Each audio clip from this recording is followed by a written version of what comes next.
विज्ञान और किसान, इस महायोग से बनता है हिंदुस्तान। एक ही वोट चुनता है ग्राम और देश का प्रधान, इसी लोकतंत्र से बनता है ये हिंदुस्तान। और इस बार वर्ष 2022 के चुनाव में जनपद सदस्य के पद के लिए उम्मीदवारी दिखाई है इन्हें। इनसे जानेंगे क्या क्या विकास किया है इन्हें और आने वाले जनपद सदस्य के पद पे क्या काम करेंगे। पहले तो मेरे जनपद वार्ड क्रमांक 9 के समस्त मतदाताओं का मैं निवेदन करता हूं कि इस बार जनपद वार्ड क्रमांक 9 से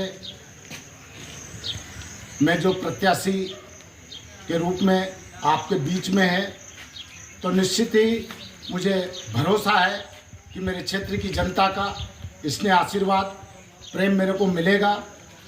और पूर्व लगभग 7 वर्ष तक मैंने ग्राम पंचायत सरपंच के नाते ग्राम मंडावर की जनता, गांव की सेवा करने का प्रयास किया है। निराभिमान होकर सरल भाव से जनता के बीच में जाकर के जनता को जनप्रतिनिधि क्या होता है, वास्तव में प्रतिनिधि कैसा होना चाहिए, ये मैंने जनता को धरातल पे करके दिखाया है।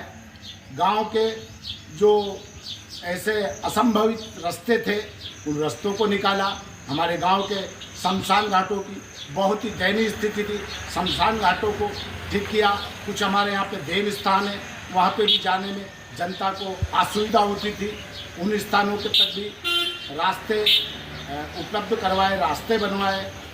और हमारा नवीन जो ई पंचायत कक्ष, नवीन पंचायत भवन बनवाया। ऐसे बहुत सारे छोटे छोटे जो जनता को असुविधा होती थी। नल जल के विषय में अभी जल जीवन मिशन के तहत 1,67,00,000 रुपए की योजना वर्तमान मंडावर में संचालित होने जा रही है। पूर्व में लगभग 5 सालों में मैंने 17-18 बोर खनन करवाए पीएचई डिपार्टमेंट से मिलकर।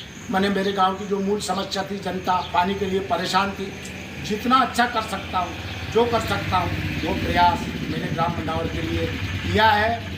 और जैसा रात को सोता हूँ तो प्रत्येक मेरे गांव का नागरिक, प्रत्येक परिवार मेरे ध्यान में रहता है, किसको क्या कमी है, किस परिवार के लिए मैं क्या कर सकता हूँ, वो करने का मैंने भरसक प्रयास किया है। लेकिन शासन और प्रशासन के जो कुछ नियम होते हैं, जिन नियमों के तहत सरपंच बाधित रहता है, नियमों के तहत कुछ काम नहीं कर पाता है, उन कारणों के कारण जनता उन विषय को, उन बात को समझती नहीं है, तो उनके अंदर नाराज़गी भी होती है। जैसे प्रधानमंत्री आवास की बात करें तो 2011 को जो सर्वे हुआ था उसके आधार पर प्रधानमंत्री आवास की लिस्ट चलती है और उसमें क्रम दिया जाता है शासन द्वारा कि आपको इतने एसटी, इतने हरिजन आप ले सकते हैं। उसी क्रम से वो सूची आगे बढ़ती है और लोगों को ये भ्रम रहता है, गांव की जनता को ये भ्रम रहता है कि सरपंच साहब जिसको चाहे उसको मकान दे सकते हैं, आगे दे सकते हैं, पीछे कर सकते हैं। लेकिन जो नियम है कि आप इस प्रकार से सूची आगे बढ़ेगी, उसी प्रकार से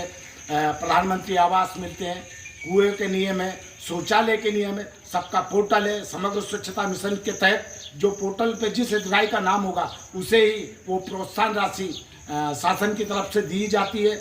बीपीएल के पावर ग्राम पंचायत को, सरपंच को नहीं है। बीपीएल के पावर नायब तहसीलदार के यहाँ अपील करनी पड़ती है। बीपीएल का राशन कार्ड नायब तहसीलदार बनाते हैं। तो बहुत सारी बातें हैं जिसके कारण कहीं ना कहीं हम जो जनता की अपेक्षा है, और वो हमारे पावर की बात नहीं है, उस काम के लिए जनता हमसे बात करती है और वो काम हम नहीं कर पाते हैं, तो लोगों को ऐसा लगता है कि सरपंच साहब हमारा काम नहीं कर रहे हैं। लेकिन जो भी जनप्रतिनिधि होता है वो कितनी अच्छी जनता की सेवा कर सकते हैं, करने का प्रयास करता है। लेकिन इसके बीच में कहीं ना कहीं कोई त्रुटि नियमवश रह जाए तो उसके लिए मैं मेरे ग्राम पंचायत की मंडावर की जनता से क्षमा प्रार्थी हूँ। साथ ही जो आपने मेरे मुझ गरीब को इतना इस ग्राम पंचायत का प्रधान सरपंच बना करके जो सम्मान दिया, उसके लिए मैं बारंबार आपका आभारी हूँ।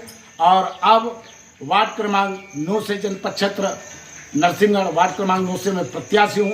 निश्चित ही मैंने यदि गांव की ईमानदारी से गांव की और जनता की सेवा की है, समाज की सेवा की है, तो प्रत्येक मतदाता निश्चित ही आशा नहीं विश्वास है और मेरे क्षेत्र के लोग भी सब, मेरा जो जितना जनपद वार्ड क्षेत्र है सभी मेरे परिचित हैं और वो निश्चित ही आने वाली 8 तारीख को वो अपने को मेरे को वो अपना अमूल्य मत देकर निश्चित ही मेरे को आशीर्वाद प्रदान करेंगे, ऐसा मेरी आशा और विश्वास भरोसा है।